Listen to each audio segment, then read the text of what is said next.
ناس ايه؟ انا ما يهمنيش، كفايه تكوني كده في نظري.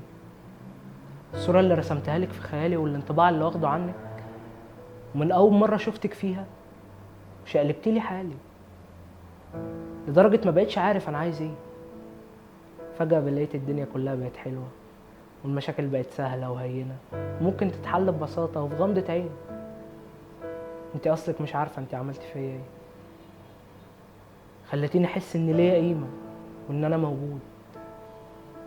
انت عارفه يعني ايه الانسان يبقى حاسس انه ولا حاجه، وان كل اللي حواليه برضه ولا حاجه، وفجاه يلاقي لنفسه هدف ويحس انه له معنى وفايده، وجايه تقولي للناس. انا ما يهمنيش الناس هتقول عليا ايه.